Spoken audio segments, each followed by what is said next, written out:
Good evening, everyone. I am Jason Miles, your host, here for another episode of this Revolution podcast. If you're new to the channel, please like and subscribe. If you're enjoying what you see, make sure to hit the notification bell so you are alerted whenever we go. We're constantly adding new episodes and doing cross streams with other channels.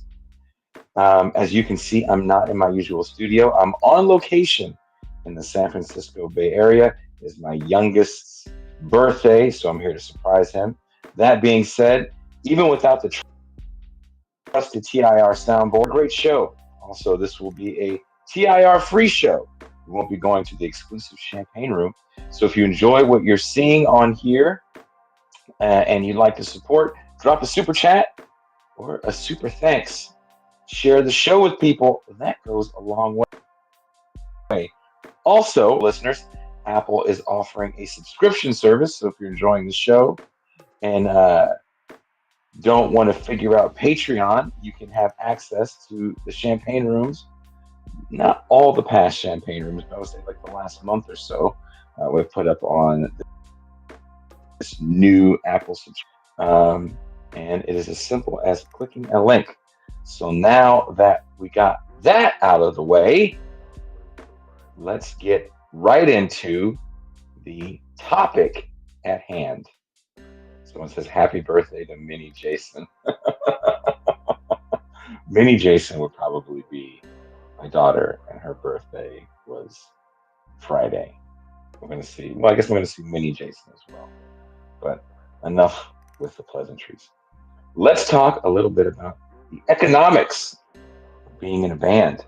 If you've watched the show for some time, you know, born out of my downtime when not touring with my band Bitter Lake, who has new music out, by the way. But the music industry, much like what we're seeing with film and television, is going through an interesting period in this post-peak COVID era. Streaming is more dominant than ever. Major music festivals are even live streaming. Will AI music creation eliminate more jobs than sampling and auto-tune? Live shows are more expensive because inflation has caused everyone. How does that affect the bands? Tonight, I have my good friend on to have this discussion with me. If you've seen the show before, you know my friend Pascual Romero. Pascual, not Pascal, Pascual is a longtime industry vet and has toured in buses with larger acts and to the bartenders like the rest of us. That would be a moment where feel so naked without the soundboard. Please welcome my good friend Pascual Romero.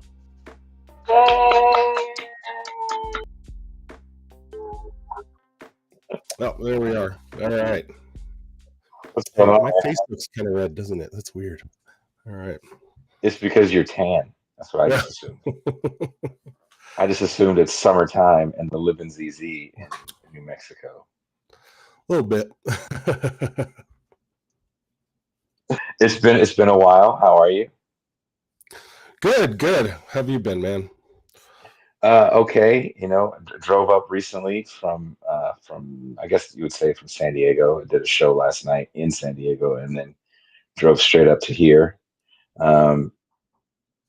Pascual was going to join last week for our Satanic Panic episode, but being a dad to school-age children means that you get very weird sicknesses from time to time.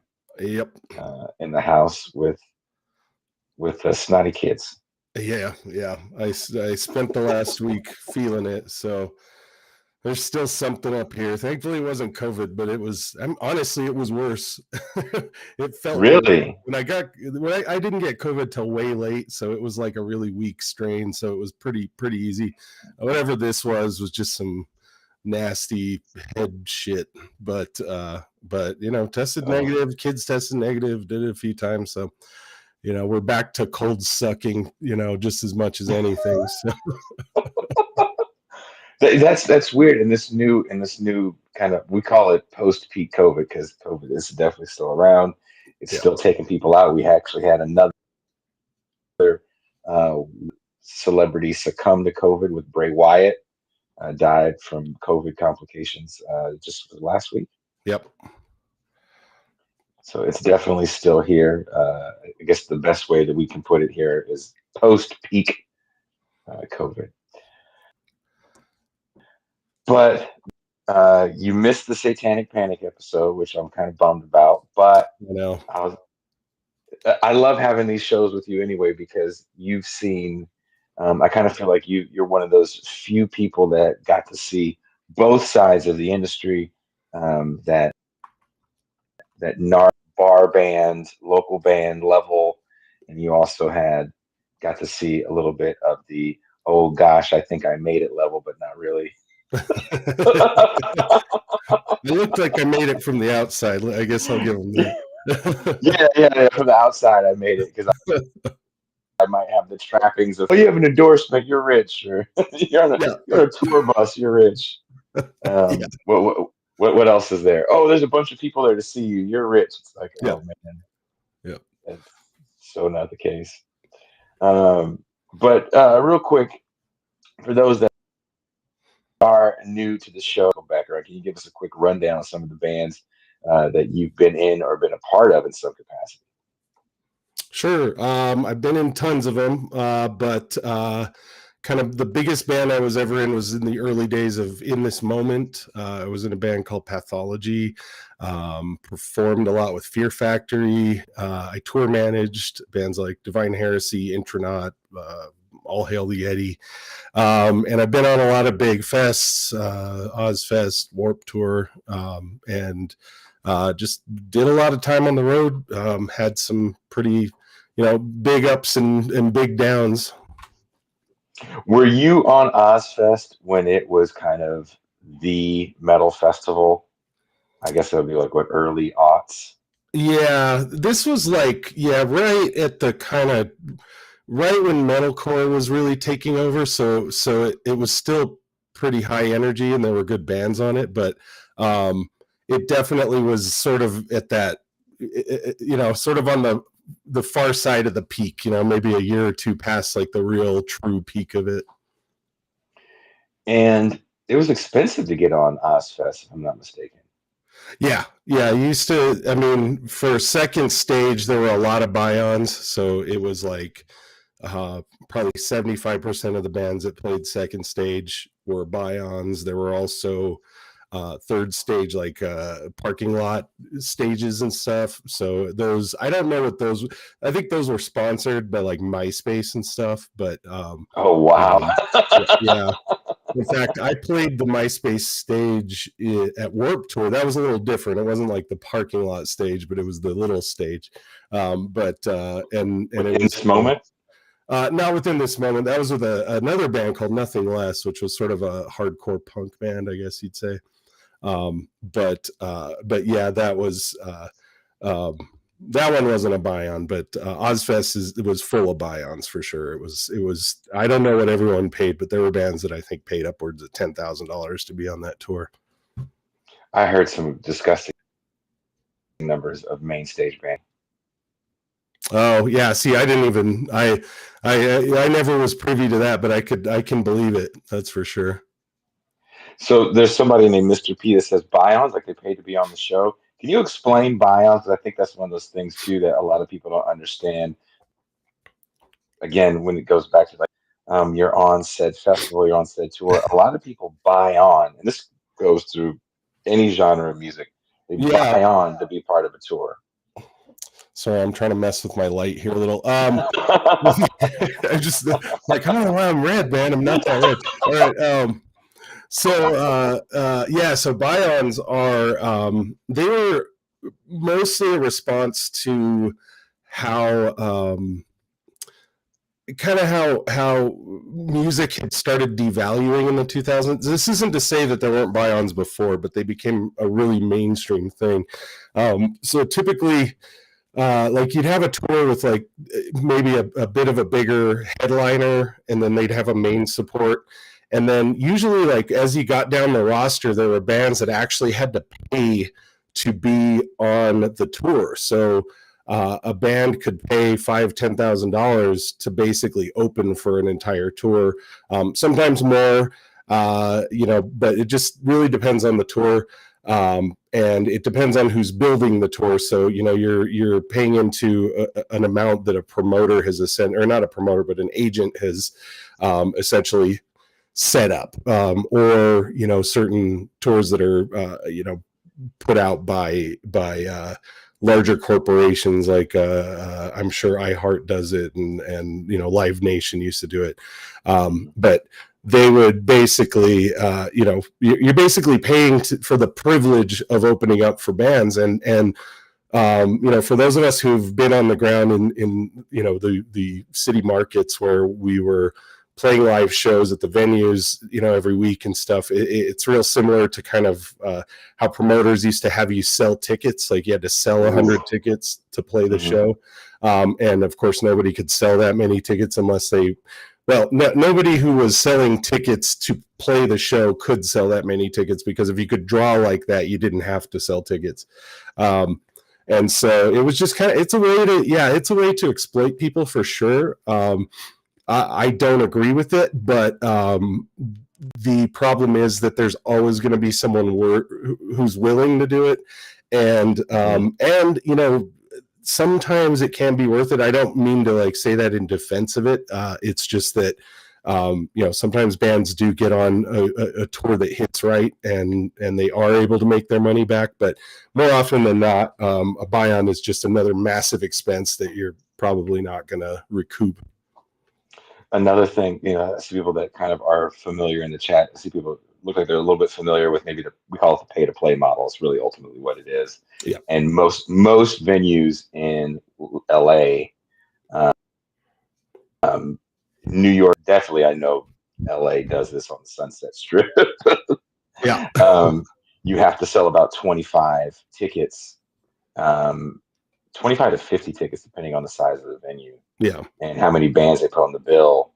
And there was a time when promoters would try to at least match the bands sonically, kind of. Mm-hmm. But when I was around and people would try to make you pay to play, a lot of times it was just literally a ska band, a punk band. And in LA especially, you have a rotating cast of fans. So opens, there 25 people or however many people they could get to come out would come. And a lot of times the bands would front the money and just give the tickets away. Yep, that's a really common thing. I mean, I've been in my early days in LA, that's something that I had done with a band. Not really that it wasn't that we wanted to do that, but we figured that we'd be more likely to get people to come if we just gave them tickets and ate the money. And that worked, but each one of us was out like $200 or something. I mean, it wasn't enough amount. Yeah. So yeah. You want to play a show? This is years ago. Me and Cindy were trying to play not the Viper. What's right next to the Rainbow? Is the Roxy? Roxy. Yep. And it was like Christmas Eve. They're like, we got Christmas Eve. And it was going to be this great show. We thought it was going to be so great. They're like, okay, you just have to sell like $750 worth of tickets. Like, that makes no sense. Yeah. We're from LA. Yep. Yeah. So, and the buy-on for a tour, the band that buys on, let's also keep in mind, usually they're not getting like a payout at the end of the night. No. I mean, usually when you buy on, I mean, you're on a tour with bands who have guarantees. So, and they usually aren't doing door deals. So it's like they're getting their guarantee, whatever that amount is. Like a mid-range band probably can do $1,500 a night or something. And that guarantee is paid out by the promoter to the artist. And so they aren't, that money goes to them. It's possible with a buy-on to get written in, some kind of guarantee, maybe $100 a night, $150 a night. Really unlikely though. For the most part, when you buy on, especially if you're just like a no-name band, like you don't have any real following at all, you're pretty much just eating that money and hoping that you can make it up in merch, which, the odds of that working are pretty slim if you're not somewhat well known, and you're not good at getting people out in every city, which frankly nobody's great at that, if you don't have a huge audience already. But Yeah, so that's kind of what happens. I guess that begs the question as well, how does one gain a mass following throughout the nation? I mean, back in the day, you had a tour, you would get a budget, um, you get a label that would band X. They would ultimately buy you on. Yeah. Um, Now I see a lot more independence. I've seen kids throw together money, crowd fund to buy on tours. I remember there was some kids that we knew. I won't say they had bought on a tour with like this Disney band. This is like the early 2010s, and we had went to go visit them in San Francisco, and the show was packed. It was at the DNA, Sure. which is no more. Oh, okay. And the show was packed, and the kids that did crazy number in merch for a no-name band like this. And the next night, they went to Sacramento, which for those that know, Sacramento, San Francisco is maybe an hour drive. Same kids from San Francisco showed up in Sacramento, so they sold no merch. So they played a packed show, and it's just like wah wah wah Yeah. wah. Kind of the downside to buying on. And also sometimes when you buy on, you have to play really early, like Yeah. when the doors open. So Yeah. good luck having anybody be there. Yeah. Yeah, you're usually the opener when you buy on. Sometimes there'll be tiers of buy on, which Mm-hmm. X amount will get you to whichever slot on the roster. But yeah, a lot of the time you're playing at like 7:00. Like people don't even realize doors are open when you're playing. And it can be really tough. Again, it's you're not going to be getting the best slot when you buy on almost ever. Also, that feels like local opener slot. Yeah. If there's a city that the radio station sponsors and there's some sort of like call-in thing, battle of the bands that band has to play, you are playing in the parking lot before doors open. No one even knows you were there. Yeah. With Joaquin Chavez, and says DNA is still around. Yep. I see Suffocation there in November. Yeah, DNA is around, but Slim's is not. No. It's a very sad thing that Slim's closed. Yeah. Yeah. Parkside disappeared too, I think, didn't they? Oh, or did they come back? Somebody came back, and I can't remember which venue it was anymore. So I'm often quite saddened by everything. The Hemlock is gone. I know that. Yeah. And I used to dig that spot. I was recently watching an interview with a band that I was unfamiliar with. Maybe you know them, called Earshot. Mm-hmm. I do know them. Do you know those guys? Yeah, they go. Those guys are back from my new metal days in the early 2000s. So those guys were around LA. I remember them. Yeah, they were like an early 2000s band that had some success. I think were they on Buffy? Is that what it was? Where they did have a song on Buffy the Vampire? I think so. Yeah. I think that was they had gotten on a couple like video game soundtracks too. I think. That was a big thing too. But they were given some great information about the economics of what a 3-week tour would cost them. They said at a bare minimum, and they were touring in a bus towing a trailer, which there is a difference. So it would cost them about $1,500 to $2,000 a day. Can you talk a little bit about those expenses for a band of that caliber? I know Fear Factory's Dino was talking about not being able to tour in a bus because of the increased house fees, mainly the merch costs. Yeah. I haven't toured in about I think 8 years, and the last bus tour I was on was probably 2009. I think buses back then were upwards of like $1,200 a day. Since then, I've seen those bandwagons. They're like kind of a converted box truck. Bunks. Yeah, they're actually pretty nice, and they have showers, which frankly is nicer than a lot of buses. So those I think are are a little less than buses, so bands are able to afford them. But I mean, right now, I think you're still looking at like $2,000 a day for a bus and maybe 1,500 for a bandwagon, and that's not including trailer. So like you know, if like for us with Dino, like Tony, our buddy Tony Campos, who plays bass in Fear Factory now, he would just lend us his trailer. So if you know someone, that's usually the trick. You know, kick him a few bucks. You know, offer to buy new tires or something. But your best, yeah. So there's that, and then you know, I mean, really, best situation is you're getting paid a guarantee nightly that's covering at least most of your travel expenses. It's usually not all, depending on how much you can pull. Merch is pretty much your actual income, you know, and but like Dino said, because of house fees, so we're talking about merch cuts. Merch cuts are really what it boils down to. So like if you're playing House of Blues, like, you know, they want like, I don't know what they want nowadays, but they used to ask for like 20% of your merch. So which is crazy. Like that, and so a lot of the time bands will like jack up their prices at those venues just to sort of overcome the added cost of selling in those venues. When you're a smaller band, I just made it a habit of lying my ass off.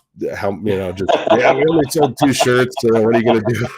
But, which I'm sure the promoters are fully aware is happening. But you know, when you're a small band who doesn't keep like real tight, you know, inventory controls, it's yeah, it's hard for them to argue with you. But yeah, so that's becoming a big thing. You know, the other expenses for touring kind of boil down to, you know, if you have like a tour manager, merch person, possibly stage management. So like in this moment, not when I was in the band, but now they actually have to have a stage manager because they have such a huge stage show. Yeah, so depending on the size of the tour, you can be spending like $1 to $5 grand a week just on staff, and, you know, or just on crew basically. And then there's the day-to-day stuff. You know, it just costs money to be on the road, whether or not you're real good at saving it. If you're lucky, you've got a pretty good rider that promoters are meeting. So you can throw some of your food and some of your day-to-day, like, you know, throw towels on there, throw stuff that you're just going to need. You know, like cases of water. I mean, every good rider asks for a case or two of water. You know, just general stuff like that. And then, you know, they might give you a buyout for dinners and stuff. If you're really, really lucky, you can be on a big enough tour that has catering. So some of the big fest tours actually have catering that travels. Oh, yeah. Them. And so you can, that'll save you lots of money on food and stuff. And your rider kind of goes out the door, but tour sponsors sort of fill that void by providing water, providing drinks, you know, stuff like that. But you know, more often than not, like the reality is you're probably going to be in a van, and that's still, you know, unless you own the van, which is, I wouldn't really recommend it if I'm being honest, because they just get more costly as you drive them.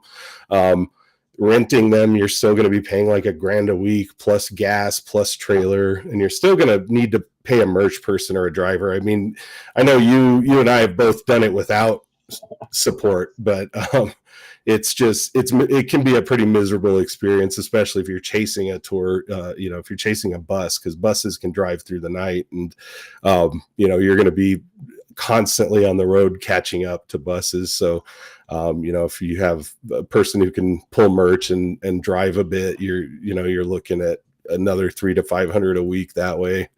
So yeah. And many of the accidents that we see, especially with smaller bands, it's always a van towing a trailer, generally in bad conditions, and generally chasing a tour bus tour. Because, like you said, tour buses, literally can drive fast as much. And if you're in a van Yep. pulling all that extra weight in a trailer, um, that's where some horrible accidents have happened. Yep. Definitely people we know have lost their lives and limbs in Yep. some of these accidents. Literally just trying to get to the next. So it can be a bit of a dangerous existence, I think, when you're trying to do this seriously, which is why I think a lot of people don't do it for that long because Yeah. there is no, I don't want to say reward, but I think the payoff, the illusion. Someone right before we went on, I was messaging with you on Facebook, and a friend had a picture, and it was a picture of Neil Young playing shirtless, and Mm. it said my Facebook profile, or it says the profile picture, and then the next picture was a big, huge, empty arena crowd. So it's like that reality sometimes. Even and what really sucks is if you're in a situation where you've bought on a tour with a band that may be quote unquote established in your eyes, but you didn't do your due diligence to see if it was actually still selling tickets. Um, that's I've heard some horrible horror stories about people like that. They just bought on with it's a lot of times some of the '90s bands that they thought were going to be, packing them out, and it's like, nah, man, Yep. you just paid for the tour bus. Yep. Yeah. Yeah. You can get, I mean, there are some, and like in my early days, in LA, I remember, getting there and still being pretty starry eyed, and having this sense that you could make it and that you could, be kind of what these guys that we grew up idolizing were, Hmm. I mean, granted, we're a little luckier in the sense that like our teens and young adulthood kind of overlapped, the grunge era and like more of a working class metal era. Hmm. So we weren't, at least it wasn't like, I'd hate to see what like a dude in 92 was trying to do when his entire frame of reference was like Motley Crue and Iron Maiden. Um, but, but still, I was pretty starry eyed. I was just like, yeah, those Cannibal Corpse dudes must be, doing all right. And like, and to be fair, they were at the time, but they were still, middle class guys at best. And so, but kind of being in that world, like, you'd get these opportunities all the time to open for bands that like, yeah, I remember that band, but like who else does, and you have to ask yourself that, Hmm. we played shows with like Pretty Boy Floyd and like LA Hmm. Guns and like all these like hair metal bands, and we were When they like, were in the big damn that's back when all those bands were having a huge like cats were still yeah, getting deep in their addictions. yeah, and there's like Lyrics no coming out. Yeah. original members, it's like it's just funny, and I remember actually one of my first shows with the band I was in called Level in LA. We opened for I guess, yeah, it was Pretty Boy Floyd, and it was at a strip club. So it was like a strip club where we were on the stage like navigating around poles with our instruments, and Pretty Boy Floyd was the headliner, and that it's like laid out weird, like it's not really like an audience oriented layout, so it was like people just sort of surrounding us, and then I think Pretty Boy Floyd had like maybe 30 people there to see them. It was very eye opening. That was a rough. So you were there during the kind of the rough years, man. Yeah, I mean, I started. It was a little of both. Like it was watching sort of the tail end of the worst of the decline for those like 80s and early 90s bands, and then grunge was just, they put a nail in that a couple years before then, and so like new metal was sort of the only thing in metal that was really doing much, but it wasn't like, unless you were Korn, there wasn't really like a big piece of the pie for you, you know. So there are a lot of little bands, and we all like, seems like everyone got their 15 minutes. Like every new metal band from like 98 to 02, like it just seemed like they had a blow up moment, but it just faded as quickly as it came. And so, you know, it was like labels were still there and labels were still putting money into it. And so you could get a pretty big, you know, you could get a pretty big, you know, advance on a record deal and really fuck up your life, you know, because there's like, you know, Interscope throwing out 6-figure deals at these baby bands, man. And, you know, thankfully I never signed one of those. I did get into a development deal at Universal with a band that was something I'd call more of a power pop, like hard rock band.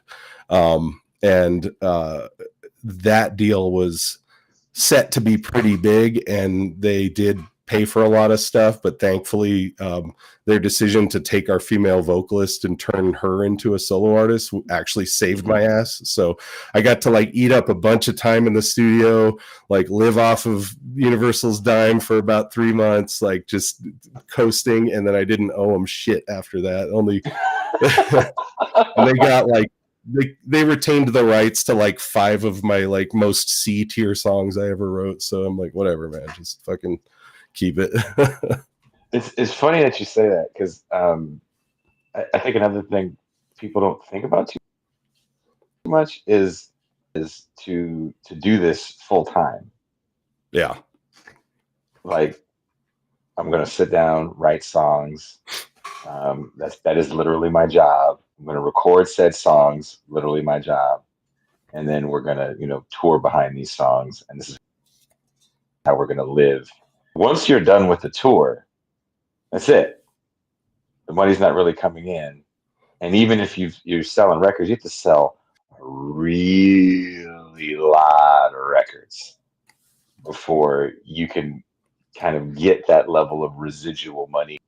Yeah. Coming in, because you're only paid, it's like a weird quarterly system that you're paid on when you're trying to sell records like that. And so generally you're going to sell a lot of music when you're out on the road and people are seeing you. I mean, can you explain a little bit of that, like when you're the getting lifestyle of a tour, depending on how long the tour is? Yeah, so to kind of put it in frame of reference, like, so you're going to make your tour money, units that you sell on tour. So it really depends on the record deal. There are a lot of different ways that money is split up. The more popular way nowadays is that you just buy units off of the label and you sell them yourself. You know, there are times where labels will just supply you with like 1,000 units to tour with or whatever, and then you pay them the percentage that they're owed on it. Or if you still owe a lot, you may have to give them all the money. It just depends on how the deal's structured. There's also a lot of ways they dip their hands into all the money you make, so it's very complicated. But to put it a little simply, you get back from the road, you've got your pocket money, you know, a medium-sized tour, you might come home with like, I mean, if you're doing well, you might come home with 8 to 10 grand, which sounds like a lot until you have to figure out how to live off of that for months and months in an expensive ass town like LA. The catch though is, yeah, like you're saying, like with, you know, your payouts on royalties, you know, it can be so hard to even tell what you should be getting, because your publishing will be cut certain ways. You know, you've got your entire band, like you might be giving points to producers, other co-writers, like it depending on how anything's structured. You're really making pennies per album, and this is like in the good old days, like this is physical copy, like you're still making, like the band's making like 15 cents to like 50 cents a unit.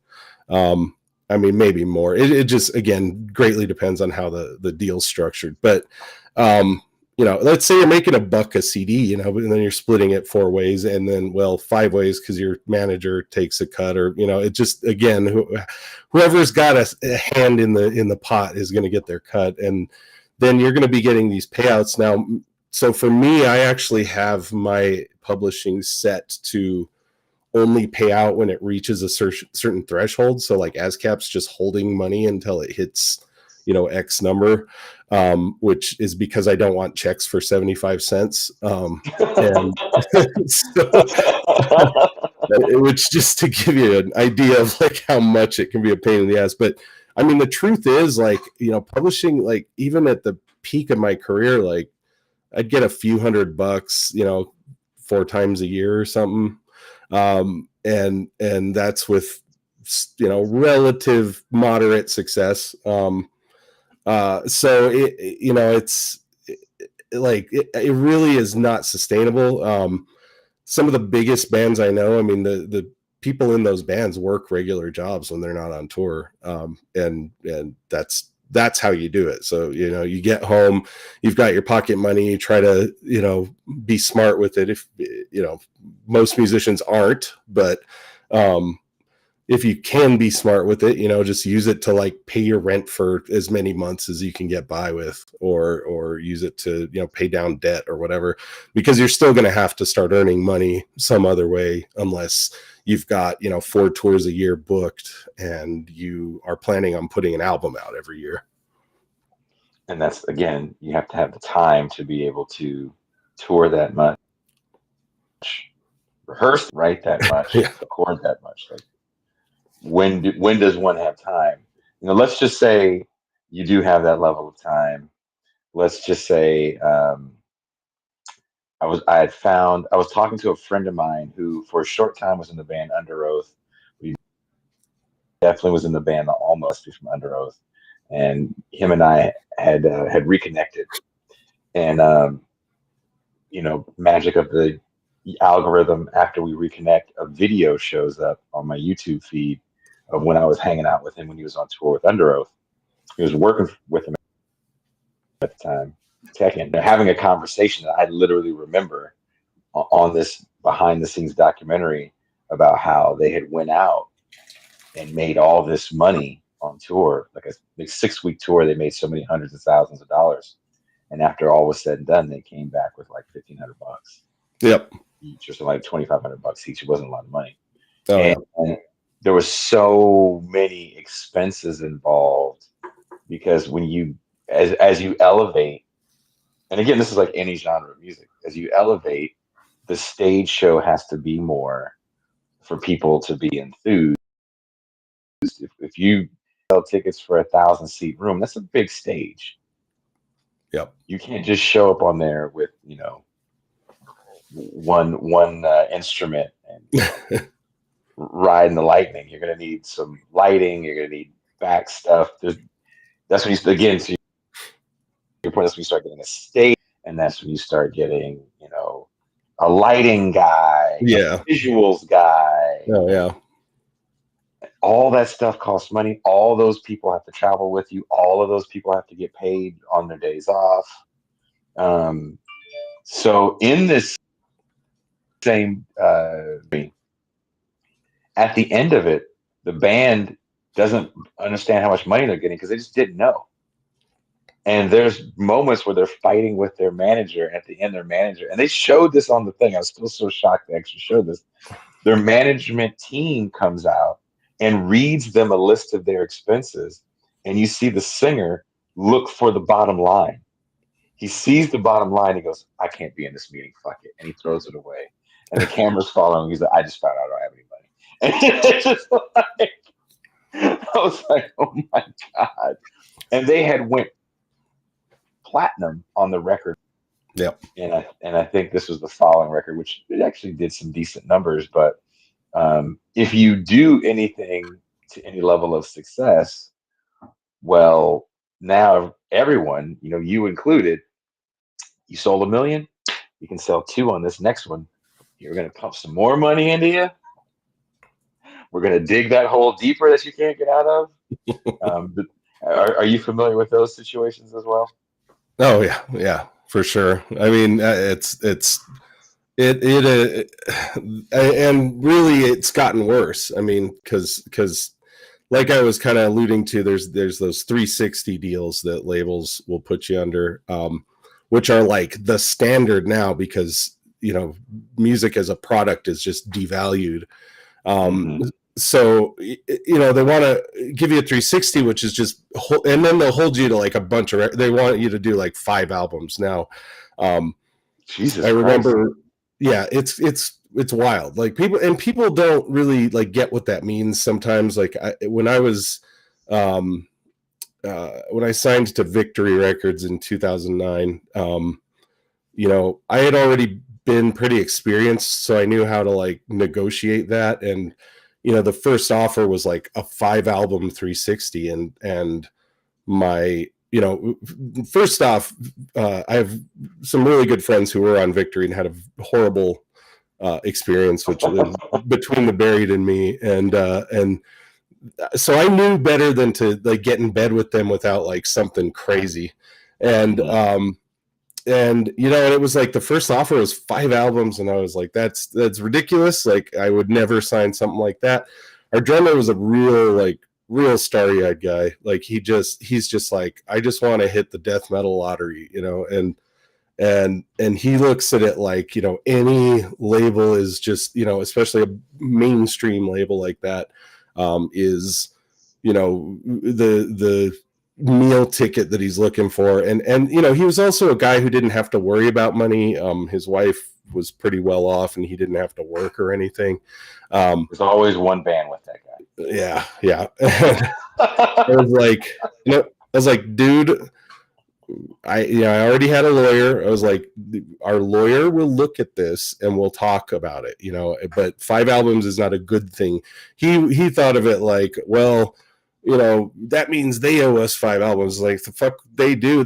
We owe them 5 albums, and if they decide they don't like us, they can drop us, and the other thing is whatever we sign now, is what we get forever until those albums are fulfilled. And so I'm like, don't like, you don't want to assume that you'll never succeed more and then find out that you're getting ripped off, and so so that was a whole thing. And again, you really don't want to be beholden to, you want the least amount of albums possible.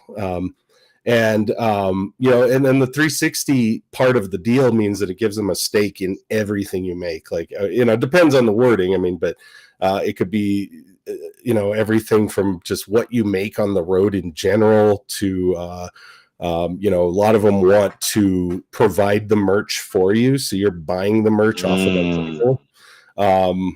You're selling their designs or their stuff. Like, they like a musical Avon almost. You're just like, dude, there are a lot of ways that the music industry is like an MLM, and like artists are really just the poor schlub getting like roped into it, thinking that they're gonna be their own boss, and it's rough. that is my new way to explain it. It's like an MLM, and you think you're your own boss. Yeah, just get 5 more bands. Yeah, just and that's what it is. Like, instead of having to like sign on bands, like, it's like, all you got to do is just sell 10,000 albums on every record. Like, no biggie. It's like, well, that is kind of a biggie, especially nowadays. But and it's like, yeah, there's a lot of people who can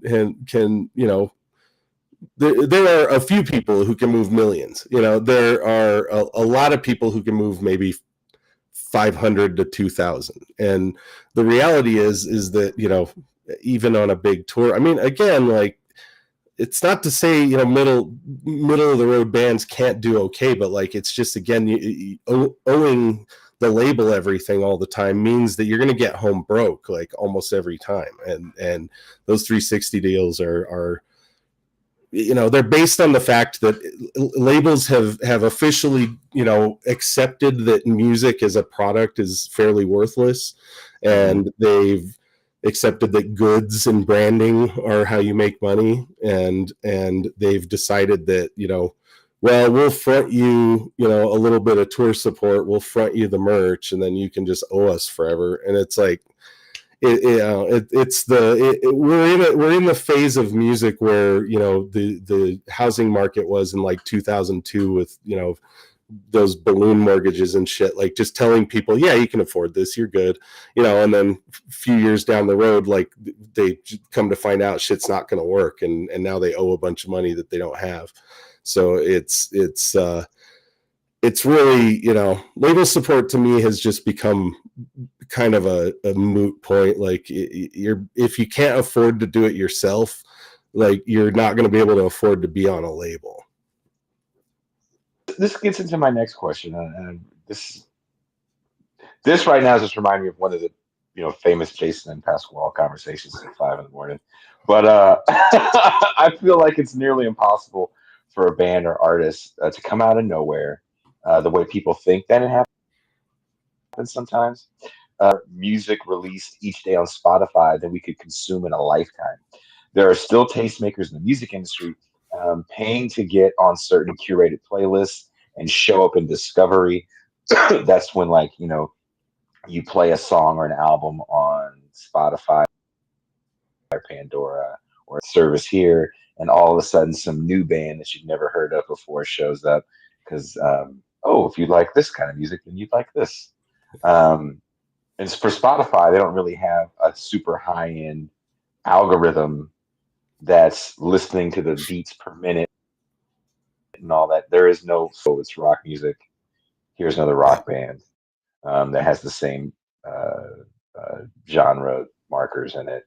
And they paid so much money to show up in Discovery. So you're going to keep hearing this over and over again. For example, I listened to Ozzy Osbourne's Ultimate Sin album in its entirety the other day.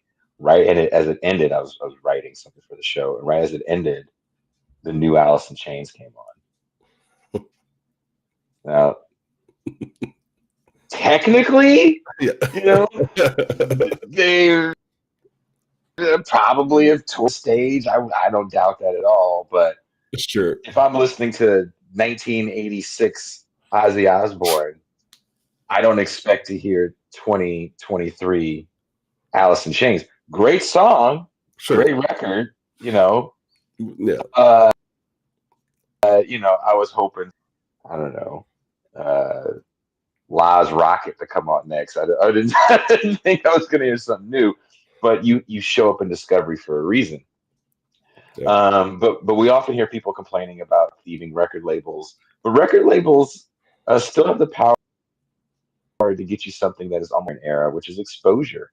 There's really so much, only so much you can do releasing music yourself. You can attempt to hire a publicist.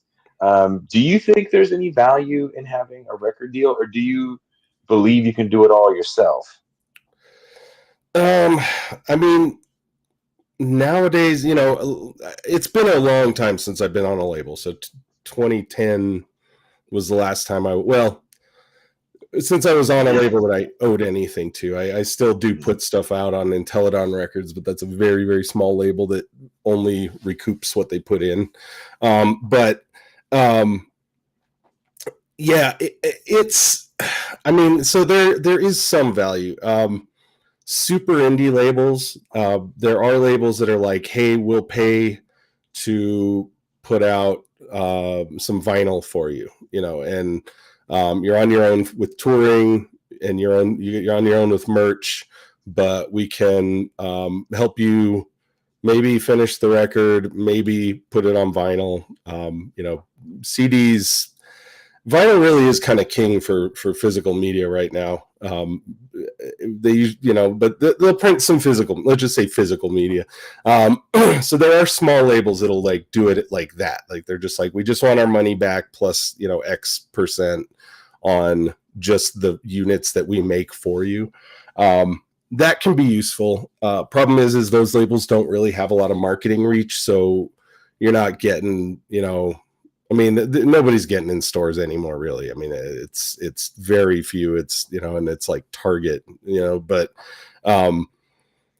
uh, so yeah, there are those little labels that'll help you get physical copy out, and I'm okay with those because they're just sort of like a distribution deal kind of thing. Um, and I do appreciate that there are people that are mostly in it just for the love of doing it because they, nobody's making a ton of money, but the bigger labels with tour support and stuff, it's getting to the point where, and I mean, I have a lot of friends still on labels. I have friends that run labels. But it's getting harder for me to see the point in signing with a label, because yeah, their reach is better. They can get, again, but like you said, the publicist can get you a lot of those things too. And you can hire, you as an artist, you can literally just go to a publicist. Like nobody's stopping you. There's no law. So you can just go to a publicist, pay them to get you into magazines, pay them to get you into, websites and give you banners on Metal Injection or whatever. Um, so typically the label was the gatekeeper of that, but like even the publicists are going solo from the labels, and they're more accessible than they've ever been. So again, it's like the label, the only thing they used to be able to hold over our heads was really recording budget and tour support, and recording budget has become kind of a trivial thing because there are tiny little no-name producers who can still do really good work in their house, and a lot of bands, frankly, are just really good at producing their own stuff. And so, as long as someone's got a halfway decent computer and an interface and some halfway decent mics, like, stuff How sounds how fine. has that changed the game as well? You know, you're talking about publicists, and just go ahead and hire a publicist. You can do that. Definitely, Cindy and I did that last last two tours, I believe. Our last two records, we had Swan's publicists Oh, cool. um, uh, help us out, and they were friends with the Faith No More guys, Cool. and they had done like early stuff for them. So it was kind of like, oh, the Billy and the Faith No More guys, and okay, this person. But you still get um, you're you're the throw in to get the bigger guy. Like if Right. you want to get the first interview for Mike Patton, then you got to review this within Absolute Dumont record for us, and then maybe we'll throw you a bone when this bigger thing happens. It, and there's no guarantees with hiring publicists. Sure. It's not like they say we guarantee we're going to get you in, because now I feel like there's even in our heavy genre, I feel like there's even a system where it's like, okay, I'm going to pay this publicist that I think has a backdoor deal with these very large tastemaker metal blogs or hard genre blogs, a little bit of write up for this month because we only paid for X amount of months. So for this month, we get the write ups, and our song is going to get featured on the website and all this other stuff. Maybe they have a monthly playlist, and we're the pick of the week. And then you can tell no one hears about them anymore. And if you're Yeah. not constantly, the first thing a publicist is going to ask you is, are you touring? I really can't do much for you if you're not going to be touring. So, and you have to have all of your ducks lined up in a row before you, because they need to have so much lead time. Even doing the live shows for the podcast, if we don't have 3 months of lead time, our booking agent will tell us to hold off. Right. Let's just hold off until we get so much lead time. So, and again, it's hard to do all these things when you're, living the real life of a John Bon Jovi or Springsteen song, right? Yeah. Johnny's looking at on the dots.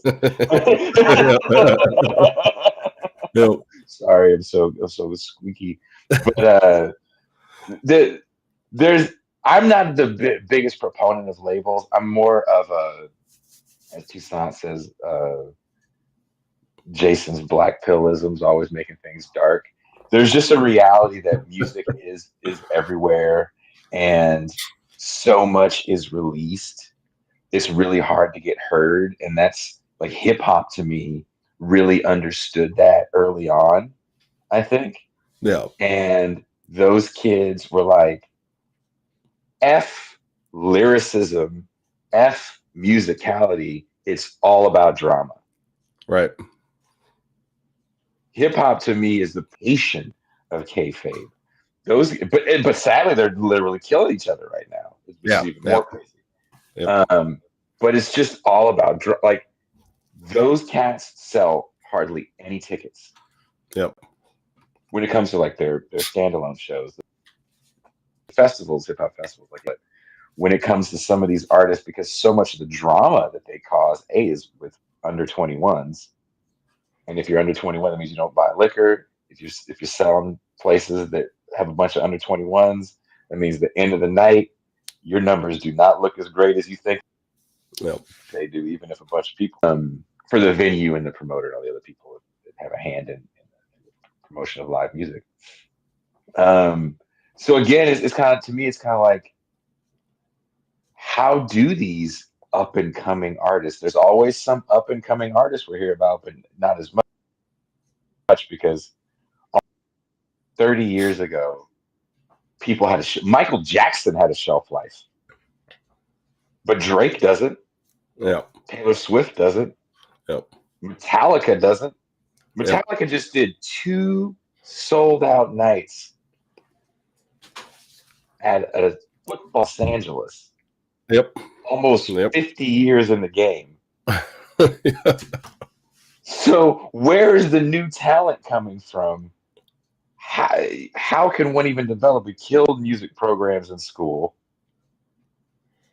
Where can kids go make noise and just be bad at a Yep. music venue with other kids? And again, I don't care what genre of music you're doing. There just has to be a place where you can just go suck for a while, where you and your friends can see you guys try to figure it out.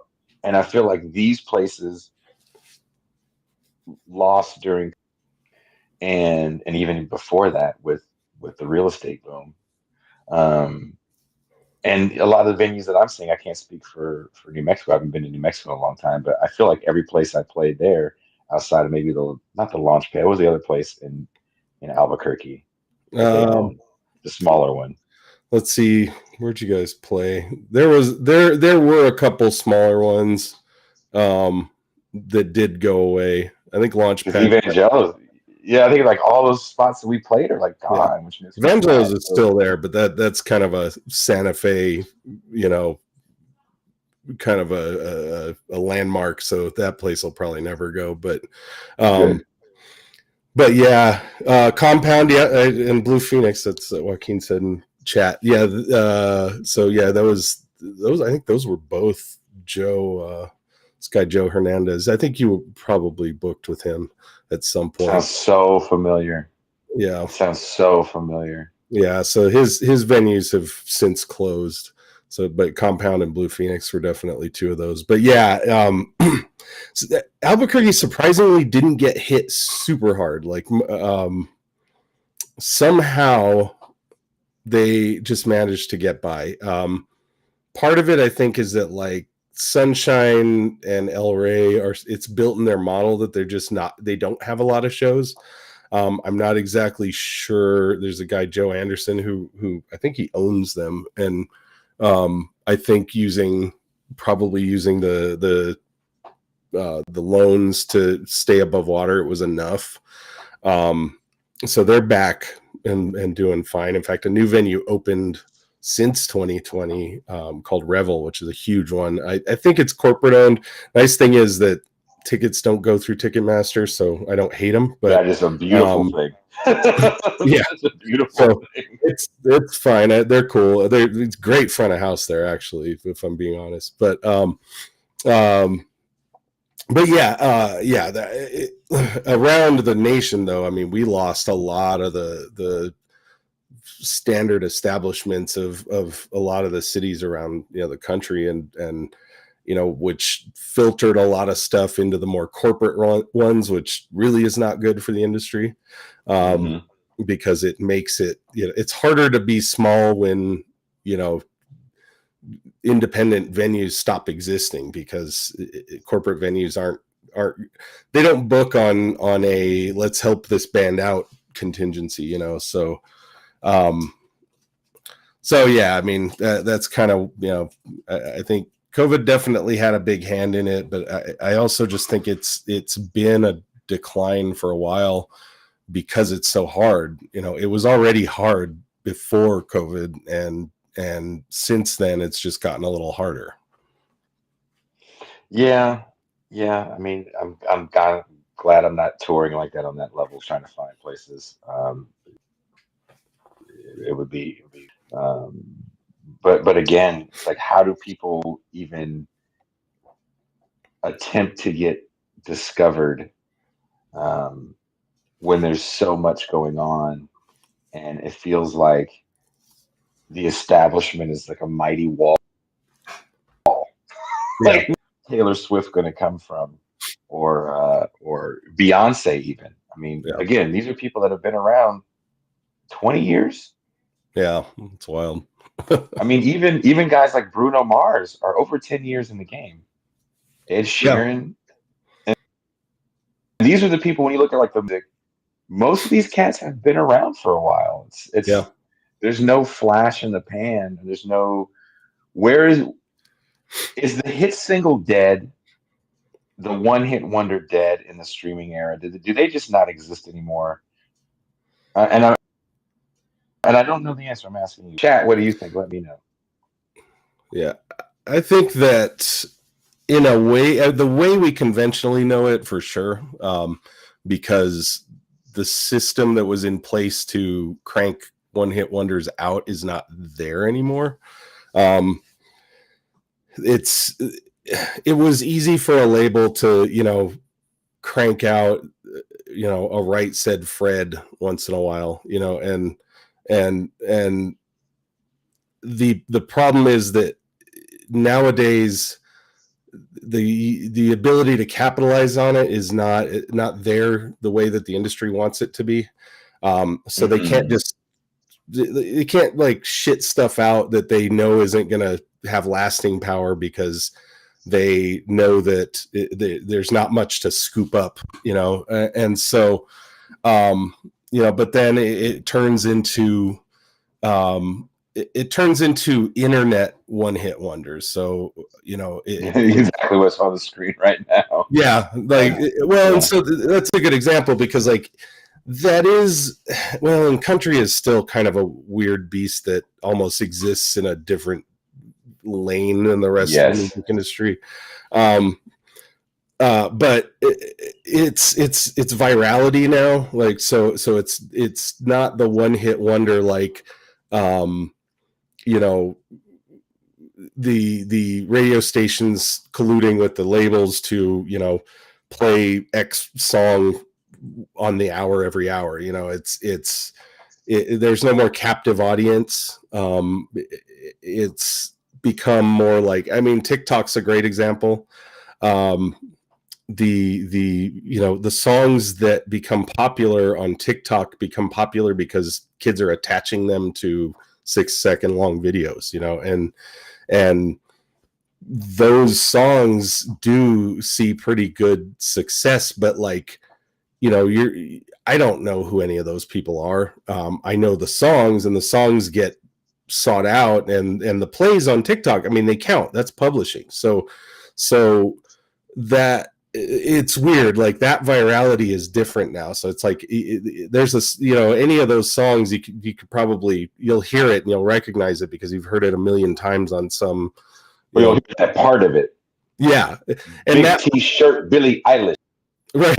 That one. Oh, no song or whatever, and it's, and again, it's like, I don't know who that is. I don't, I mean, it's just, but it's published. I mean, the platform uses licensed music, so it's there, and it's getting it's getting streams, and those are the one hit wonders, but like they're not household names because fuck if I know who the hell they are.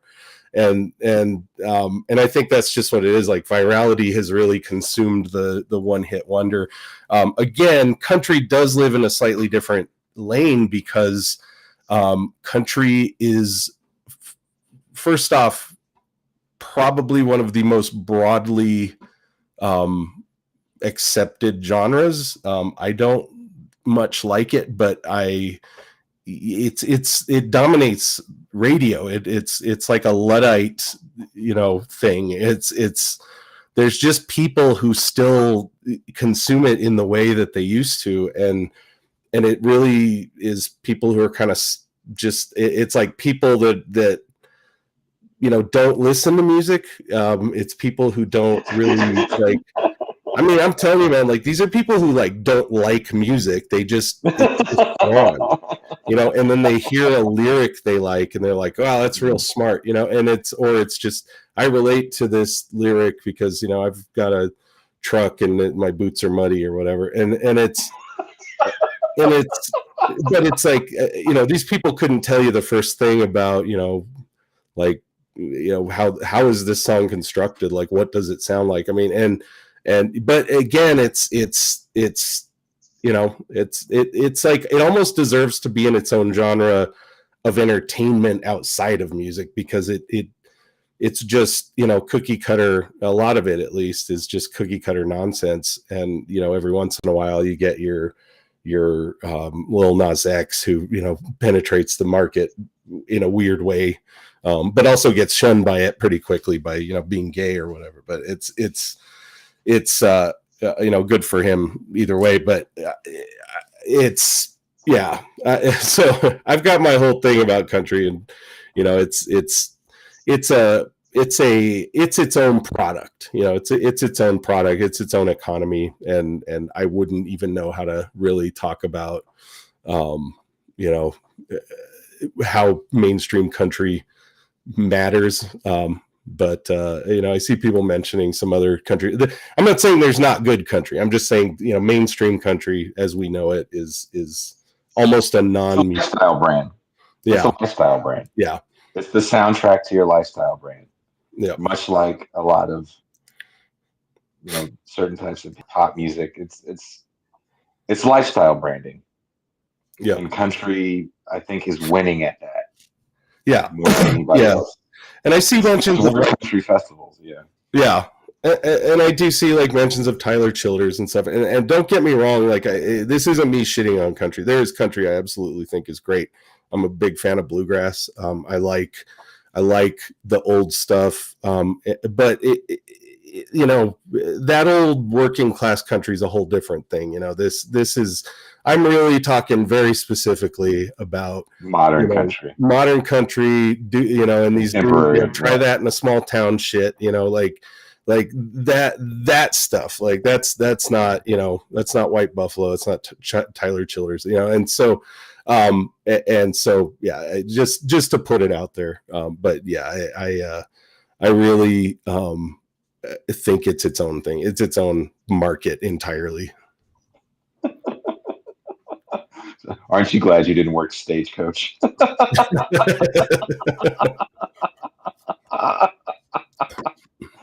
That was a lot of not fun. to your credit, that were probably born in the 90s wearing Bush Reagan shirts my first year at Stagecoach, which I think was 2017. Yeah. If they only knew. Nightmare. Yeah, nightmare.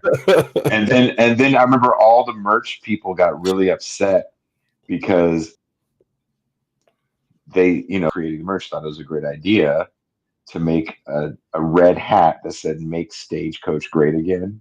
Ooh. And they're just like, "Oh, come on, man!" like we didn't think we were going to see that many Trump shirts and again Reagan shirts, Reagan Bush '84 shirts worn by PD. Is a very surreal thing that kind of encapsulates everything that Pascual is talking about right now. Yeah. By the way, I didn't mention this earlier. I think I should just jam this in. It's awkward to segue into this, but another fucked up thing that's right on par with merch cuts is the damn price matching, man. Like, so you'll buy onto a fucking tour. You're opening for, whoever big. I'm not gonna call out bands because I don't know if they're like this, but just some big band, like some Iron Maiden level band or something, and they're selling shirts for $60, and you, the opener, you have to sell shirts for $60 also, so that you don't undercut them, which to me, shows that you have very little faith in your own product and your own branding if you really think like the little band with 5 people there to see them is going to outsell you or undercut you. And also, like, it's just like pure fucking greed. Like, there's just no reason that you should be asking an opening band to charge the same as you. Like, A, that means you charge too much, and B, that means that you're punishing the people who are paying to be there in the first place. So, fuck that. So just wanted to get that out there because I kind of forgot about that till you mentioned the merch people. Oh yeah, price matching I think is hilarious when you see small band X at a festival or something having to match the price with whoever the headliner is. It's like nobody's here to buy your shirt, dude. They all came to get the Beyonce Lemonade stuff. Yeah, you crazy. This is something I wanted to ask you about. I had put it up on the screen. Tammy is in the chat, and shout out to Tammy. I'm surprised she's still awake. I don't know what time it is there. But she says when she asked her students, she's a music professor in Australia, what kind of music they like. And, Tammy is a dance music DJ. They say everything.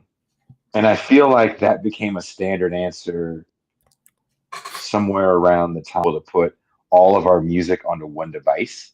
Yeah. Like the iTunes era. Yep. And I don't believe everyone listens to everything. There was a moment, if you're old enough to remember, even in those days, where people would say everything but country, or everything but metal, everything but give you the everything but. And now people really say everything. Is that because we've gotten to an MMA point in music where it's just this hodgepodge of everything, a lot of different genres kind of all look the same? I can't tell some of the country bands from the metal bands from the hip hop groups. Yeah. Well, and I said it on Twitter a while back that modern country is just barbecue flavored Nickelback. It's like, it's just, it is like, there's a level of rock that all sounds the same, and the only difference might be a slide guitar or something. But, but I also think, and I said it, we talked about it before when I was talking about how, music has sort of reached a singularity in that, we accelerated the ability to put music out to the point that everything has been put out. Like, so, every single day more music gets put out than a human can possibly listen to in their entire life. And so as such, every single day, every possible combination of melodies and notes and rhythms is just shit out like over and over. And I don't mean that in a bad way. Like, it is important to be sort of relativistic about music in terms of like, nothing's there's no such thing as original. Like, there are people who think in an original manner and come up with original concepts, but music mathematically is a limited medium, and so you have to accept that. But the thing is that the rate that things have been accelerated to where we are now, it's nothing can really redefine or change a genre anymore, because everything keeps blending to the point that we get this, and you see it happen. Like, they're like, you got rap and metal, and then you got like, or just rap and rock. In the 80s, you got Run DMC and Aerosmith, and you see the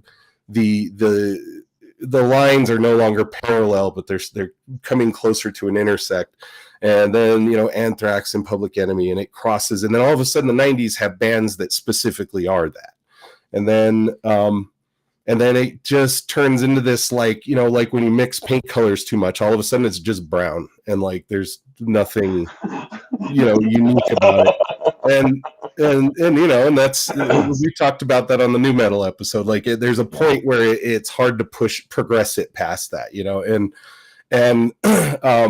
and at this point, like, because everything's out there and available just readily at all times, like everything's just been mixed and everything's been tried, and you know, the tried and true still has some, you know, staying power. I mean, people are always going to love Reese's peanut butter cups, you know, but it's at the point now where I think, like, and that's where I think that any, like you were alluding to, like the anything or I listen to everything concept sort of comes from the fact that kids have a musical palette now that is so blended, and you know, it's like they've just been eating at fusion restaurants their whole life, you know, like they don't have like pure flavors anymore, and specifically they don't have the experiences of a cultural zeitgeist around a pure flavor, you know, like thrash metal is having a renaissance, but when it came the first time, nothing had ever been like that, and so people had their flavor and they really liked it, you know, and it had some staying power, you know, but now everything that comes out is sort of a you know, it's born of something else, and it's usually very similar to you know, something that, and I drive bandmates absolutely crazy because I have like a photographic memory for music, and so every time someone shows me a riff, I always will, I'm like, that sounds like, you know, this riff, and that sounds like that riff, and I don't mean to do it to be like, you know, you suck and we need to find something more original. It's just that it's all been done, so like, let's not, you know, worry about that. You know, the colors have all been mixed, like the palette's been used, so we just need to, you know, paint our pictures that we want to paint with it, you know. That's interesting, you know, that you say that, because when I think of kind of modern, I don't even know what you call it, poppy, hip hoppy, pop birthed this thing where everything to me sounds like a generic version of more like a Massive Attack shirt. Um, I'm here in San Francisco, and I was walking down the street. A homeless man stopped me. He goes, "That's a really cool shirt." Everybody, it's why Smash was weird shirt. But I feel like that band um, was able to do something creative. You talked about the early days of hip hop briefly, and punk. Both of those things at the same time are kind of coming into their own at the same time, and they're so sonic. We've heard nothing like it. What's the first thing everyone says? This stuff won't last. It's a passing fad. Just let them have their moment. You know, and here Yeah. we are, you know, decades later, and these genres are still going. But what's pushing them? I don't know if there's anything pushing them, because I feel like everyone's trying to that thing, and a smooth. It's all, the derivative is always an easier to swallow version. I'm a big fan of Bjork, and even like a lot of the stuff she did in the Sugar Cubes. Sure. I thought that band was really interesting. Kind of the definition of what alternative was supposed to be in the 80s. It really was an alternative to big rock music of that time, right? And what she does, you know, with the Massive Attack guys, and Nelly Hooper and all that whole crew of people that kind of create trip hop with those first couple albums, you know, I think she really pushes music in this whole new direction. She's embracing so many things. All those guys to me were embracing so many different things. It's hip hop, it's punk. A lot of that stuff is like really heavy. To me, it's super groovy. It's definitely funky. Um, But I feel like the derivatives of that stuff that I hear today in modern hip hop and even more pop stuff is just really boring and like a much easier to swallow version of thing gets popular. Then let's make an easier to swallow version of that. And like Yeah. like Coldplay is edgy in 2023. Yeah. Yeah. Like whenever you thought of them, 20 years ago, they're boundary pushing at this point. Yeah. Yeah. I mean, I don't know. Like, I think, I will say that I always find new stuff that I like. There's always some band Hmm. out there that I just pick up on and I'm like, fuck, this is cool. And it's not because they are the most original or because I'm hearing a melody I've never heard before. I mean, there again, I just don't think it's possible to be that original anymore, but it's okay to do that. It's okay to just accept that you sound like something. I think Yeah. that I laugh. I think about like that band Greta Van Fleet and how they sound just like Led Led Zeppelin. Zeppelin, and how they get mad when you compare them to Led Zeppelin. I'm just like, dude, like you sound like Led Zeppelin. I don't believe you when you say you don't know that or you act like you didn't mean to, but like let's assume that was even true. Like that's fine, dude. You guys are still like you play cool shit. Like I don't have a problem with it. Like just be that band. I think like these neo thrash bands, most of them wear their influences on their sleeve, but like there's no reason for them to feel like they have to be their own thing. It's like, hell yeah, man, like party thrash and all that stuff. Like yeah, you're just throwing back to like suicidal tendencies and Yeah. Testament, and you're like getting back to some roots, and it's cool as shit. Like it's okay to sound like that. And I think it's important for bands to do that because again, we're like what I see with TikTok and YouTube and the way music is used as a texture and not so much as a set piece. It makes me think that that we're kind of in this post music phase right now, and people don't really listen to music more than they just experience it as part of like the greater media experience, and Mm. um and it's baked into all of it. You can add songs to your Instagram stories, you can add songs to your TikTok stories, you can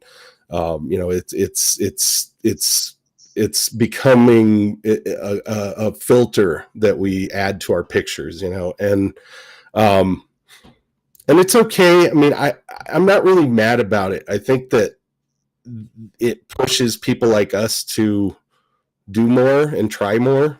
Hmm.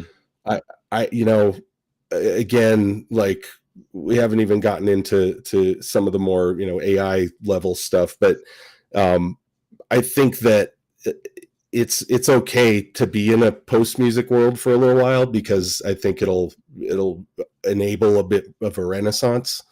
Um, that's just kind of my gut feeling. Um, but again, there's a lot more to it because again, this the topic of this show is really like how do you live doing this, and I have ideas about that too, but it really boils down to now, the way music is consumed is very different, and we probably just need to write it out until people, I mean, and there's sparks of promise in the fact that like LPs are a thing again. Like vinyl's always been a thing to an extent, but like it's a very mainstream thing. I mean, Yeah. like Adele famously fucked up the entire fucking LP market for like a year because she wanted so many copies of her shit made that like nobody could make records for a while. Which is not a good thing, but it's also proof that like there is a person who wants to sit down and like have the experience of music. So, and no hate on Adele. I think she's a fantastic singer, but I just, it's, like there's still some promise, but that's where we have to get into the discussion of how do we survive. Yeah. I yes, because now we're going to get into the AI discussion. And thank you guys for watching the show. By the way, we're not going into the champagne room. This is a free show. If you're enjoying our and you like sport, please drop a super chat, drop a super thanks. Um, Hollywood is having a massive strike, mostly due to streaming and AI. I feel like music had something similar with sampling, drum machines, and auto tune. While these technologies have added to certain genres of music for the better, playing that the emergence of sampling and drum machines have killed a certain creativity in music. I wish, I wish Tammy was here with us because someone that does dance music. I'd love to hear her take on this as well. What is your take on that for the creativity thing? And I will say this. I recently recorded some music function that came out maybe, geez, 8 years ago or so on Logic, an AI drummer Yeah. that I kind of use as a reference for riff writing, and I can change parts in it and try to do some stuff. And it does lack the feel of a real drummer would. But some of you can kind of make it where it can play to you to a certain point, and it'll add fills. And I figured out you can change the time signatures a little bit. Yeah. Um, but I don't have the ability anymore to play in a room with my drummer or record drums that I learned how to play myself. So this does help to a certain degree. We all know auto tune definitely changed dance music. Sampling definitely changed. Drum machines to a certain degree um, have changed the way a lot of kids approach hip hop. There was a time where a lot of early hip hop producers actually still knew how to play instruments like Flavor Flav, Yep. right? It's because of what is your take about some of these technologies in music? Okay, so artists have always had difficulties with the new stuff. Like there's always a new thing that freaks everyone out. Player pianos. No, I'm not kidding, man. There was a case that went all the way to the Supreme Court about player pianos and copyright. It was like the music publishers were like, this is stealing our IP because it's Mm-hmm. not musicians buying our music and playing it, and musicians were scared of it because you got your old school saloon piano player being like, well, what do I do? Like if they can just buy a player piano. So it's always been a thing. This has always been a thing. My hot take is that I don't think AI, with a caveat. So it shouldn't pose a threat here. And here's why. We're always making elements of music easier, and that's always been a thing. Like I get shit for using like string dampeners, like fucking fret wraps and stuff. Like people just, oh, you should learn to play better if you don't want to make noise. Like, well, whatever, dude. Like my level of playing it, I sound better if I use a fret wrap. And I really think that that's always going to be a thing. Like creativity is kind of a subjective thing anyway. Like my creativity is less about like how technically perfect I can be and more like how can I write something that feels good to me and to the people around me. And so if something enables me to do it more quickly, I think that's fine. Like I'm not here to sound like the perfect musician. I'm here to get a song out that I feel good about. So like drum machines and pre-programmed drums and stuff, it may compete with actual drummers, but like frankly, like you said, like it is hard to get a drummer in a room properly mic'd up and engineered and record a drum track. Like that is still a pretty big barrier in making analog music, and frankly that's why drum machines ever became a thing, was because again, it's always been hard. It continues to be hard. So take that as you will, but My biggest problem with AI is that, like, and it's to get more to the theme of the podcast at large, that it's that the economic structure of society is making AI compete with us. It's not like there's no fucking reason we should care, because the reality is a musician shouldn't have to monetize every goddamn thing they do. An artist shouldn't have to monetize everything. And we live in a society that you can't do it unless you do that. And that's the problem.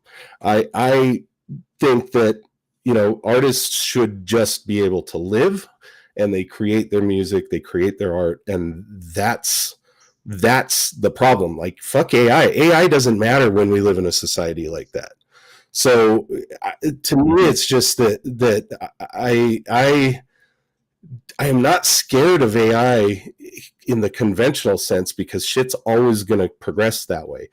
But the problem is that we live in a society that refuses to just let go of the idea that we have to just monetize every bit of our existence, and I saw a lot of talk about like universal basic income and stuff. Like, yeah, whatever it takes, man. Like, we just need a society that doesn't punish you for not selling things. And that's the problem. Like, that's the problem with AI. It's not the existence of AI fucking could be amazing. It could actually be a hugely helpful thing, because we could automate all the bullshit that we don't need to be having people do. And but again, it's because your entire life has to be, aimed directly at how are you going to get a paycheck. Now, doing like all our great progress in technology, instead of creating this utopian society that we could have, because we could just fucking automate everything. Instead, we're just like, fighting amongst ourselves over, is AI plagiarism? Is it doing this? Is it doing, and that's the part that pisses me off. So so to get back to the point, I think that objectively it's silly to get offended at automation, at auto-tune, all that shit. Like, it's textural shit that gets used to make music sound a certain way, and it's always existed. The electric guitar was the lazy man's acoustic. It's always been something, and it always finds its way into a place that it doesn't overtake the music. It just becomes part of, when it does overtake the music, yeah, it becomes the standard for pop. Like, auto-tune is used on everything now. Like, even these fantastic singers, they use a sheen of it just to get a certain tonal quality. But again, it's like, it's the auto-tune didn't fuck anyone over, really. It just became part of the palette of tools we use to make music. And AI, I think, is destined to be that as well. It's just that the problem is that, again, we live in a world where, instead of leveraging AI to make human life better, we leverage it to, make human life cheaper. And to me, that's just a big problem.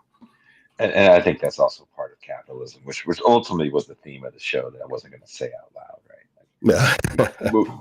As we get these advancements in music, even if we think about, like you talk about auto tune or sampling, one big advantage of it, you get these singers that would come in for, we don't know how much they were paid. I'm making up numbers here. I don't know the actual numbers. But when Martha Wash was getting paid to come down and sing those songs that became every #1 dance hit of the 90s, the only reason why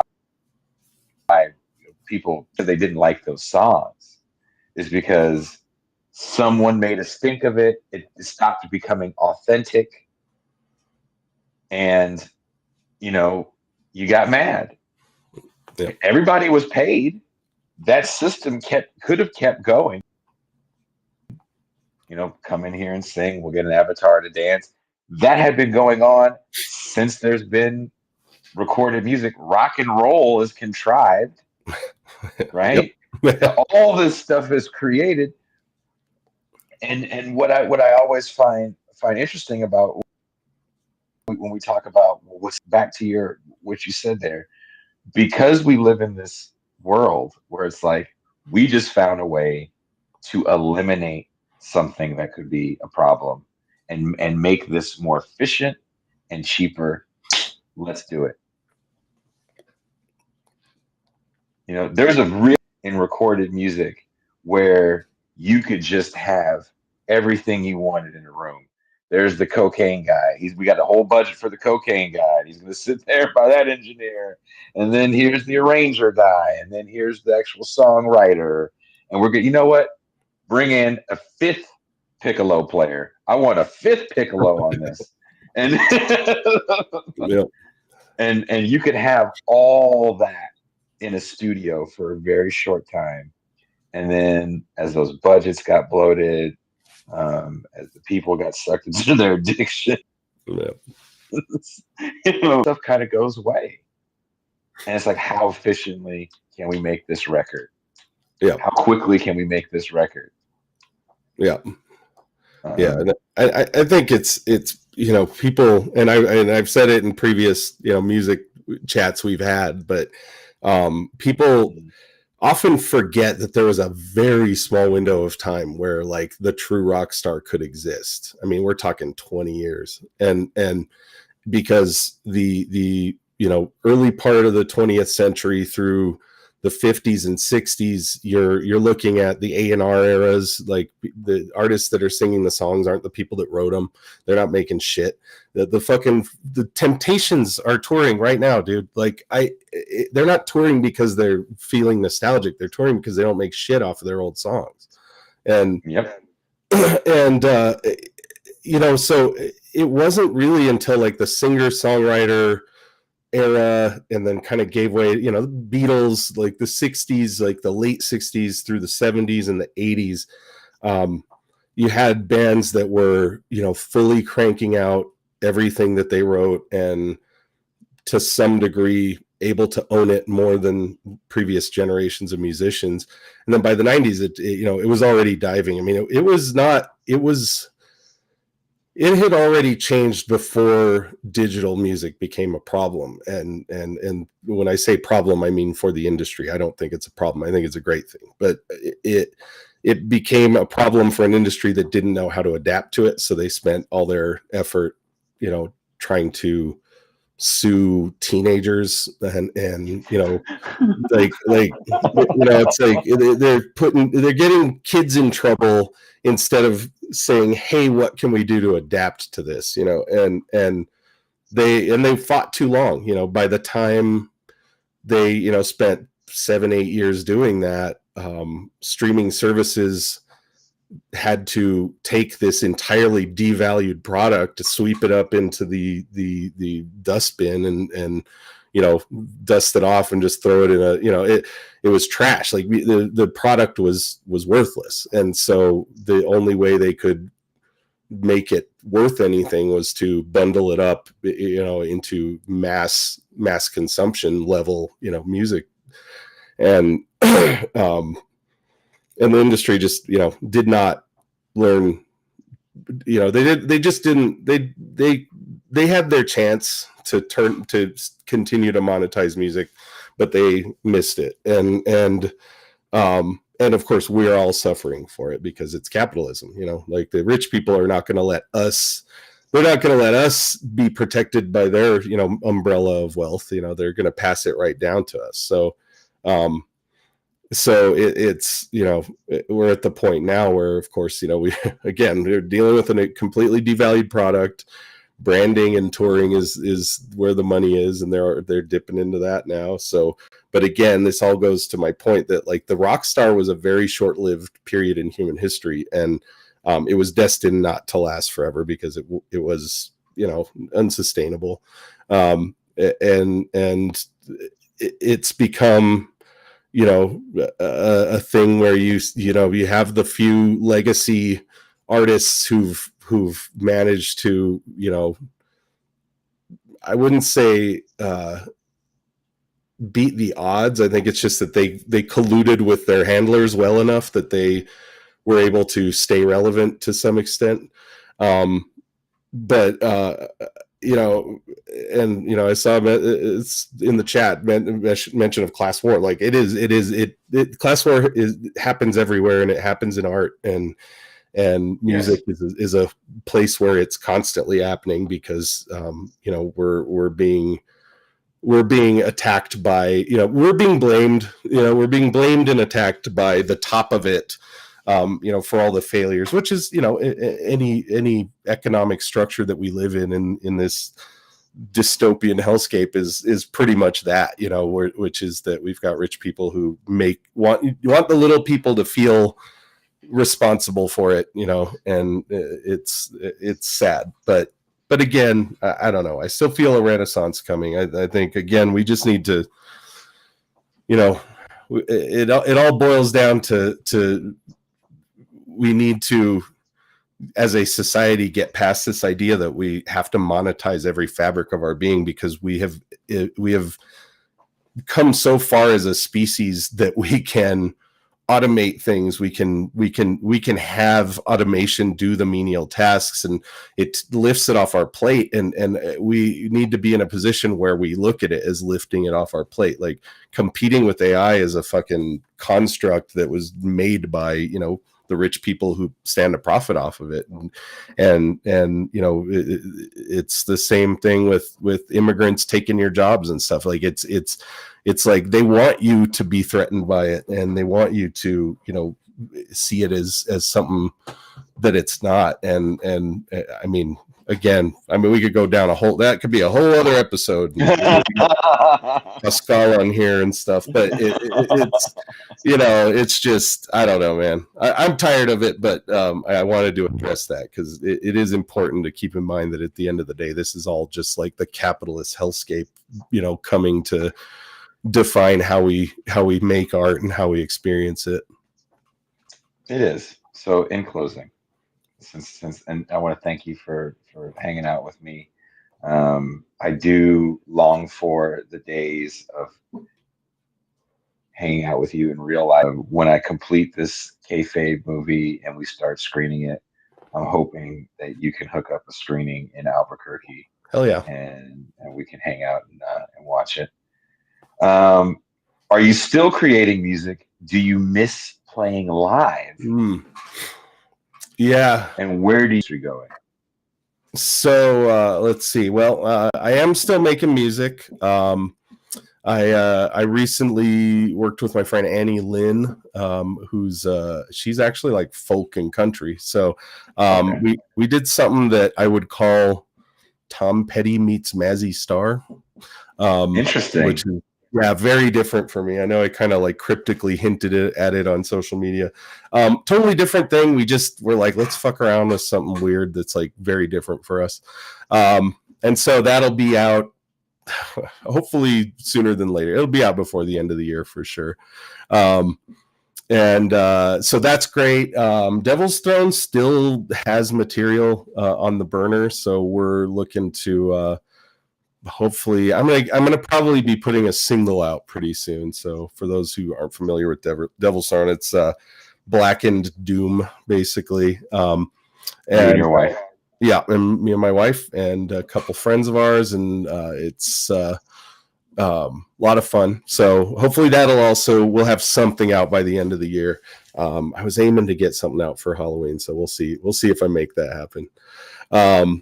And as far as performing live, yeah, I miss it a lot. I would really like to get back to it. So in 2019, we did play a festival with Devil's Throne, the Monolith on the Mesa up here in New Mexico, which has become kind of a big like doom metal, stoner metal kind of thing. And we have briefly touched in on possibly playing Psycho Fest in Vegas. So big time. Probably not next year, but possibly year after next. We'll see what happens. We really need to get our shit together first. So live music is on the table, but touring is way in my rearview mirror now. I miss it once in a while when I think about like cool shit I've seen, and then I like remind yourself of the fucking bus chasing and you'll that feeling goes away pretty fast. But it's like you'll shoot your eye out. Like that's all I yeah. hear. It's hard You because go like to again. I don't know. we're a couple guys in our mid 40s, and like like I do, that there's sort of the problem with doing music where you have a bunch of ambitious kids trying to work with you, and it's like I do not want to. I'm not a good person to be in a band with, because number one, I'm going to shit all over your dreams, and number two, we're not going to tour. Like it's so. Like I just don't want to hold you back, but go in, caveat emptor, buyer beware. Like it's a tough business, and I think every kid who does music should have a chance to do that and eat shit for a while and just experience it, because it's worth it if you love music. It's worth it if you love art. That's how it should be. Like if you love art, like you should be willing to eat shit for it. So that's how it is. But and not that I love to do that, but my highest highs were with my smallest bands doing the most DIY tours. I mean, I can say that I'm very fortunate that I've stood in front of thousands of people, and that is a rush. But there's nothing like loading into a bar with too many stairs and just ceiling that you gotta watch yourself under. That's where you meet people. That's where you're really doing it. That's where I met But, you. A bar with too many exactly. stairs. A bar with too many. In a basement.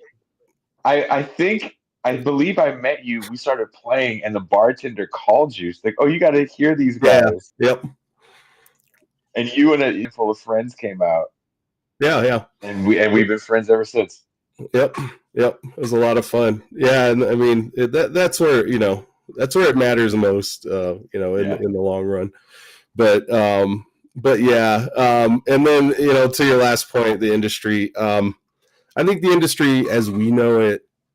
I mean, we've already been seeing it dying. I think the majors are probably going to exist for a while because they've leaned so hard into being branding conglomerates, and they can, and just the way everyone's in bed with each other. I mean, Taylor Swift can sell $1,500 tickets, like that part of the industry. Yeah. Clearly it has some staying power, and I blame every last person who pays $1,500 to see fucking anything. Frankly, if I might pay $1,500 to see like the resurrected Beatles play or something, but like Jesus fucking Christ, like zombie Beatles. Yeah, like fucking Jimi Hendrix, pull him out. Like I'll give you $1,500 if you can get him to get through Purple Haze, but.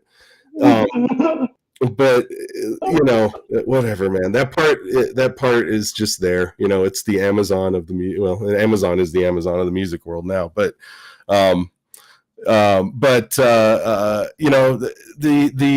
middle of it has slowly been dying. The metal scene has hung on a bit, but even some of those labels with their recognizable brands, like they're all struggling, and I feel like they are, in their sunset years now, unless some weird thing happens where suddenly they become relevant again. But I think the plus side though is that it has been so democratized by modern technology, and again by some of the shit that we complain about, like auto-tune and all that stuff. Like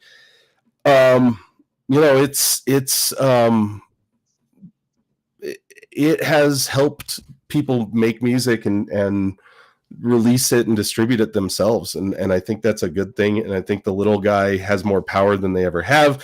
They don't have as much money, but that needs to be addressed on a society level. Fixing the music industry does not mean pumping money into the music industry. It means pumping money into people's bank accounts so that they can just fucking live and make music. And so I think that the indie side will be good. I think these little tiny distribution focused labels are actually probably going to keep some steam because they're willing to put some money out to do, pressings and merch and stuff, and they're being fair about their returns. They're not asking for, double their money back. They're just, looking to make enough that if they have enough plates spinning that they can keep something coming in.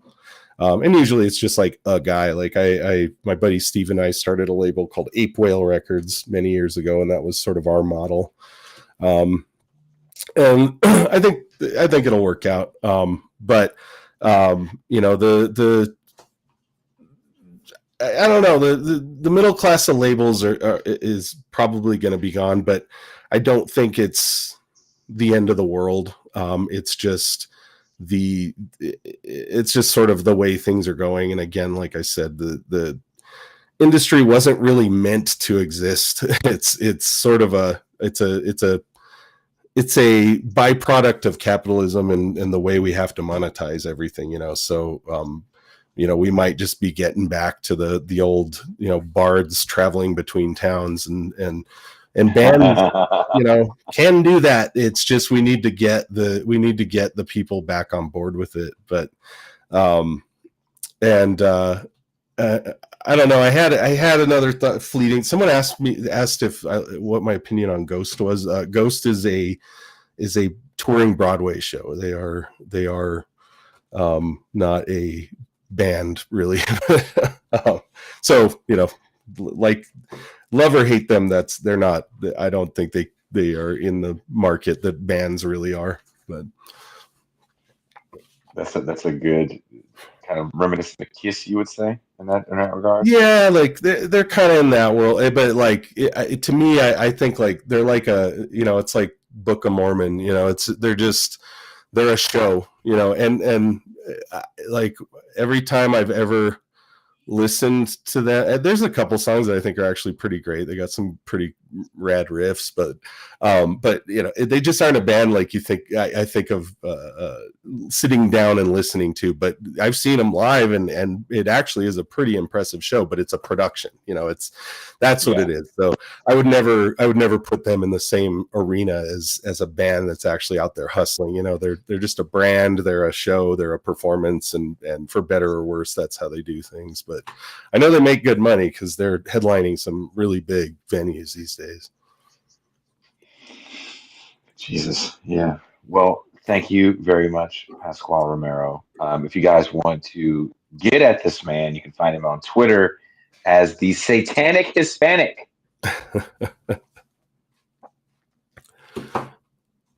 There's nothing crazy about the spelling. At Satanic Hispanic.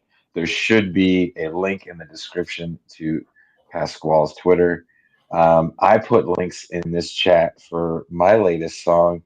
These Negroes got Air Force Ones on at the Vineyard, which is Yacht Rock EP.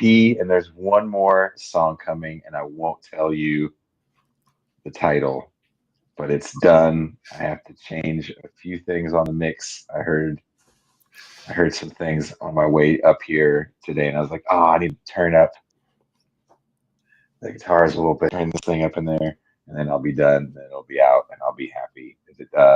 Tammy said something interesting in the chat. When you have the ability just to put stuff out and there isn't the pressure to sell copies and there isn't the pressure to have to tour behind it, there is something very freeing about that. So Mr. P says Satanic Hispanic is a horror movie. Yeah, it's something it's a new one, but I had it first, and nobody ever hit me up asking about my I feel like, didn't they used to buy, I don't know, Twitter's worthless though, right? It's fucking, I still haven't been, I heard Elon's getting rid of the block function, so any day now he will be unblocking me because he did block me. So I'm excited for that. So Elon Musk and Chris Barnes from 6 Feet Under are the two people I know of that have blocked me, and I'm very excited to make their lives difficult again. JB says, what about has satanic Latinx? Oh boy, that I was like, you're gonna have to have me back on for another that's a whole episode. different show. Oh no. Oh man. Hey, thank you very much, guys. Definitely, please check this man out on Twitter, where all I do is send him different versions of old Metallica records in drop tunings. Yeah. Speaking of AI. Honestly, I think if AI's done anything, the ability to let me hear the Black album in drop A is pretty Yeah. cool. Yeah. That's what it should be for. That's the shit we need to be doing with it. That's not taking anyone's Yeah. job. The worst things I've heard is this thing where they put James Hetfield's voice over Dave Mustaine over Megadeth songs. Yeah, I Have you saw heard that. that? Yeah, I think you shared it with me. Yeah, that was Oh, pretty I think I funny. sent it to you. Yeah, Yeah. yeah. Yes, you're on the personal friend disgusting meme list. Well, thank you very much, Pascual. Thank you, everybody. Definitely will be back tomorrow. Pascal Robert will be here tomorrow with Milton Alamati to discuss uh, Africa and France. What's going on in Niger? So, with Milton Alamati, that's going to be a great show. For you know, if you are a patron, you can be part of the live audience and actually interface with Pascal live on that. Become a patron, $3 a month, $30 for the year. We are out.